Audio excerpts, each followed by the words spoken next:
Badan Bukan Kerajaan NGO Islam telah mengadakan demonstrasi membantah penarikan rayuan kes kalimah Allah di perkarangan parkir Masjid Sultan Salahuddin di Seksyen 14 Shah Alam selepas solat Jumaat semalam.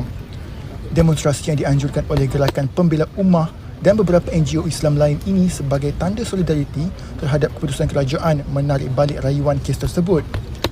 Beberapa pemimpin NGO yang turut serta telah menyampaikan ucapan mereka mendesak kerajaan supaya menarik balik keputusan mereka. Ketua Penerangan Dewan Pemuda PAS Malaysia, Khairul Nazir bin Helmi Azhar, meluahkan rasa kesal dengan sikap pihak berkepentingan yang menganggap isu ini hanyalah isu yang terpencil. Kami anak muda agak terkejut apabila tularnya isu ini dan dibangkitkan oleh mereka yang berkepentingan, yang berautoriti, yang menganggap isu ini adalah hanya isu biasa, hanya isu pentadbiran, hanya isu terpencil yang tidak penting terhadap penarikan rayuan kerajaan berkenaan tentang isu kalimah Allah ini. Namun setelah diperjelaskan oleh pihak netizen, pihak awam, pihak rakyat membuktikan bahawa isu ini bukan isu terpencil, malah ia lebih mendalam dan menjejaskan kesucian isu kalimah Allah ini. Tambah beliau, di peringkat Dewan Pemuda dan peringkat Pemuda Perikatan Nasional menganggap isu ini cukup besar dan menuntut pihak kerajaan memperjelaskan isu ini dengan terperinci.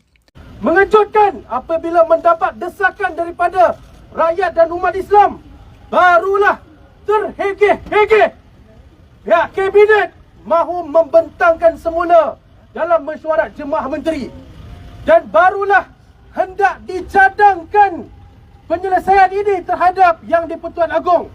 Makna kata apa? Kalaulah isu ini tidak tular, tidak diambil cakna oleh rakyat, mungkin kerajaan akan membiarkan begitu saja. Dalam ucapannya, beliau turut mencadangkan agar pihak kerajaan mengemukakan kembali rayuan kes penggunaan kalimah Allah di Mahkamah Rayuan serta isu ini dibawa ke Parlimen untuk dibahaskan.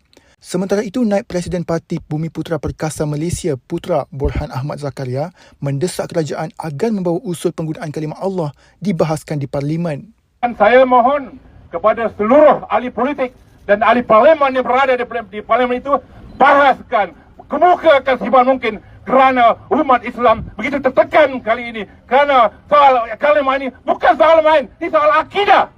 Takbir! Beliau menyifatkan keputusan yang dibuat oleh pihak kerajaan telah menyinggung perasaan umat Islam di Malaysia. Jadi 4 perkara ini bukan saja kalimah Allah, Baitullah, kemudian solat, kemudian Kaabah. Apakah dalam Bible juga dimasukkan perkataan-perkataan Arab ini? Ini sudah tentu akan menyinggung perasaan umat-umat Islam di seluruh negara. Seorang pemuda yang ditemui berkata beliau menyertai demonstrasi sebagai mewakili suara anak muda Islam yang cakna terhadap isu-isu yang melibatkan kepentingan Islam. Bila kita teliti pun, dia bukan satu isu yang kecil lah. Kalau maksudnya berdasarkan apa bermain kat media sosial, even mantan mufti wilayah pun dah berrespon. Dr. Zulkifli pun dah respon. So pada saya, isu kalimah Allah ni yang bila KDN tarik balik rayuan tu, dia bukan lagi isu yang kecil. Dia melibatkan agama dah. Dia melibatkan agama nama Allah tu diguna pakai dalam agama lain. Dia yang merupakan ahli gabungan mahasiswa Islam se-Malaysia GAMIS turut melahirkan rasa duka citanya. Kenapa kementerian ataupun kenapa orang Islam sendiri menarik balik perkataan tersebut? So bila KDN tarik balik tu, dia macam spark apa yang orang, kat mana adakah agama Islam dah, orang kata, dilonggarkan. Maksudnya orang Kristian pun boleh guna nama Allah yang dalam Bible mereka. So macam dia mula spark apa yang pemimpin Islam buat ni. Jelasnya lagi, sebagai anak muda, dia berasa amat bimbang apabila isu-isu yang melibatkan kepentingan umat Islam masih terus berbangkit. Jujur saya kata, saya dalam lebih kurang 20-an. So daripada saya kecil sampai ke sekarang, ni antara beberapa kali, saya boleh kata tak ada sampai 5 kali lah kan, bermain dengan isu ni. Tiba-tiba pada 2023 berbangkit balik isu kalimah Allah ni. So dia lama sangat tak ada berbangkit, tiba berbangkit, ada kemungkinan, saya tak nafikan, maksudnya tu kita bila di Malaysia ni kita ada yang ke arah kami menuntut hak sama rata dan sebagainya. Saya tak nafikan perkara tersebut. Tapi bila pada part agama dilonggarkan, kita tak meletakkan prinsip agama tu, maksudnya bila prinsip agama dilonggarkan, maka kata ada kemungkinan lah, saya kata kemungkinan akan berlaku isu yang sama pada masa akan datang. Bagaimanapun, dia masih menaruh harapan tinggi agar isu penggunaan kalimah Allah ini masih berpihak kepada umat Islam di Malaysia. Kami rakyat ni kan hanya boleh menyuarakan.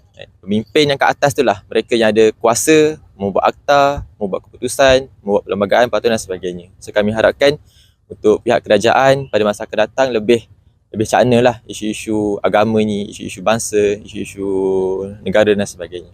Manakala seorang lagi pemuda yang ditemui mempersoalkan niat sebenar pihak terbabit bersungguh-sungguh ingin menggunakan kalimah Allah. Sebagai contoh yang paling mudahnya, kenapa mereka perlu gunakan kalimah Allah sedangkan ada banyak lagi kalimah yang boleh digunakan, antaranya God, Tuhan, Son of God. Dia orang boleh gunakan kalimah-kalimah tu yang mana telah digunakan sejak berkurun lama. Tapi kenapa perkara itu dijadikan sebagai satu, maksudnya kenapa mahu gunakan kalimah Allah sedangkan itu adalah kata nama khas yang dikhususkan untuk agama Islam itu sendiri. Dia yang merupakan wakil dari Kelab Penyokong Mahasiswa PAS menegaskan penggunaan kalimah Allah hanyalah untuk agama Islam sahaja, bukan sewenang-wenangnya boleh digunakan oleh agama-agama lain.